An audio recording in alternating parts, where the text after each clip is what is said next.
Good morning, my name's Amanda and I'm from the Strawberry Moon Homestead. I thought this morning would be a great morning to give you guys a tour of our Suburban permaculture food forest. So we have a strong emphasis on permanent food systems here. We plant food that feeds us, that feeds the insects, the animals, the soil, and our souls. So just in this small corner, we actually have a lot of food and a lot of medicinal plants. Over here, we have our American hazelnut bushes. They'll grow a lot taller and hopefully in the future produce us with a lot of nuts. We've got many different Hazelnuts throughout this area. We have roses, little rose shrubs that are going to grow up and over this arbor, and their rose hips will be edible. In the middle of the hazelnut patch, we have a gumi. Gumis are nitrogen fixers, so they'll help amend the soil and help our nut bushes grow. Behind here, we have currants, elderberries, and high bush cranberries. We have strawberries that are growing abundantly everywhere throughout this area. There's another Hazelnut. We also have a lot of ostrich ferns that grow, and they're good for fiddleheads in the spring. Back here we have more elderberries, we have aronia berries, we have 2 apple trees that are just hiding back in there. We have more currants. We have a lot of clover. So we plant the clover as we have rabbits that we keep, and so we give a lot of clover to the rabbits. Alfalfa we also have planted, and they are also really good nitrogen fixers for the soil as well. So this area we put in mainly as a wildlife habitat. So we have a lot of native flowers that I've planted here, buttonbush, spice bush, echinacea, black-eyed Susans, a lot of them. And there are also a lot in here that are good for medicinal teas.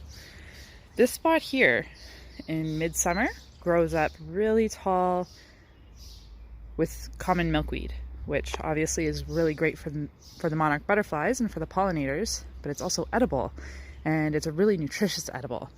So a lot of the permanent plants, the permanent food systems, hold so much nutrition, way more than the annuals. More ostrich ferns. On this little berm here, we have more Hazelnuts, but I had also planted some blueberries. And they struggled for the first year, but they're coming back and they have lots of blooms. So if we go around here, we come up to another area. So if you're in a small space, a calmer tree would be great because they just grow tall and thin. This one needs a little bit of a pruning, but they grow tall and thin. And this one's got wonderful blossoms on it. This is a Korean pear. This one over here is a suckle pear. It's a dessert pear. And it is also a small, more calmer-like plant. We've got a couple more apple trees, a peach tree, a mulberry tree, and in the back we have a lot of raspberries.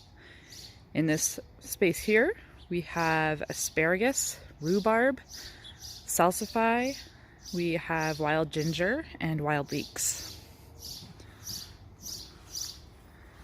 We've put arbors up throughout the garden. Here we have a hardy kiwi that's growing. We've got some celery that keeps coming back for us.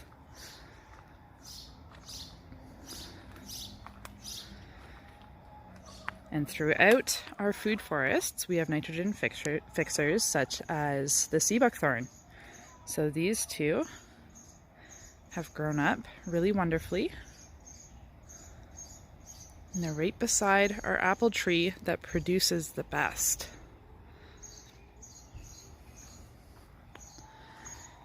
In the back there, we have quite the jumble of blackberries and raspberries and currants, and I'm really needing to get in there this year, thin them out and trellis them up so it's not so crazy and we can actually get to the berries.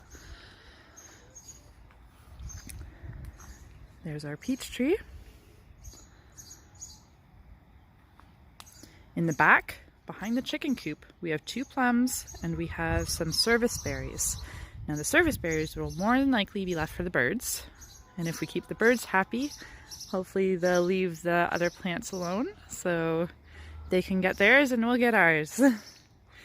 This is our annual garden that we've been transitioning into more of a permanent food system.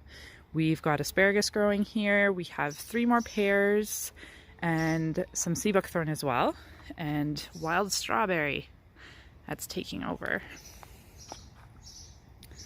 So here's one of our pears, the sea buckthorn. We've got horseradish. So we'll plant a lot of our annuals in here. Right now we have potatoes planted, onions, the tomatoes will go in soon, beans.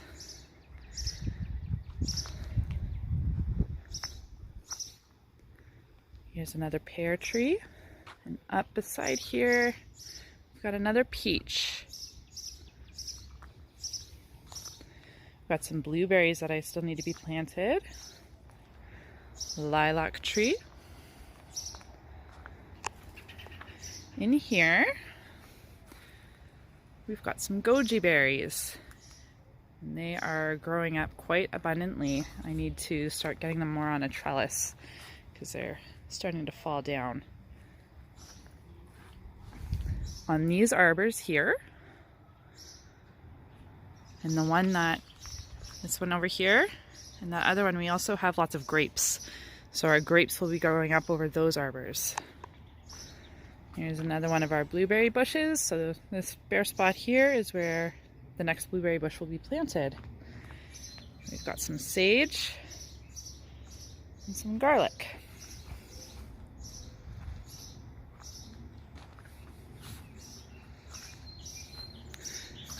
These are my kids' gardens. So this is where a lot of their plants will be going. Right now, they have some Alpine Strawberries growing here, and if you have not tried Alpine Strawberries yet, I really suggest you do.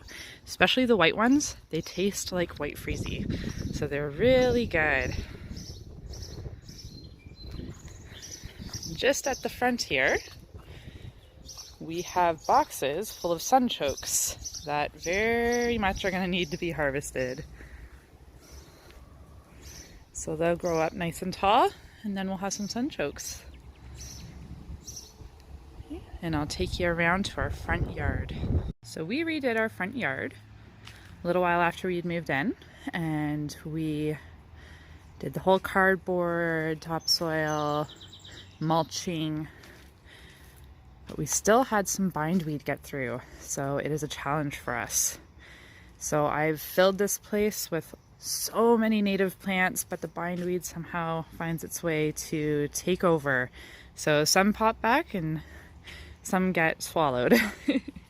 But right now we've got our grape that's going to grow up here, and it produces a lot of nice Concord grapes for us. We have some lemon sorrel, a favorite with the kids. Here's a gooseberry. Got some dogwood in here. Lots of comfrey. We've put in boxes so that we can put in some annuals. Some bee balm.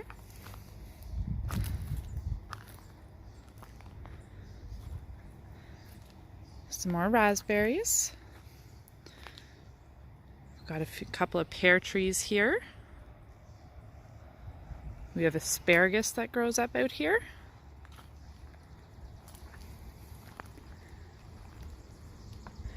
And we've got some elderberries. This is a nice big elderberry bush here. It's the first one that I had planted. We've got some native raspberry in there as well. We have 2 cherry trees. They produce a nice amount of cherries for us at the moment. I've got some native rose bushes that will hopefully grow up so we can eat the rose hips. Some more sorrel. Some more elderberry. More comfrey.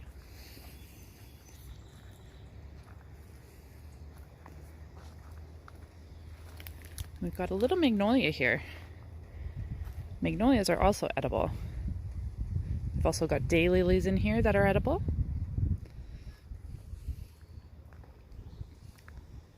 We have a lot of medicinals in here as well, like St. John's wort, nannyberry, New Jersey tea.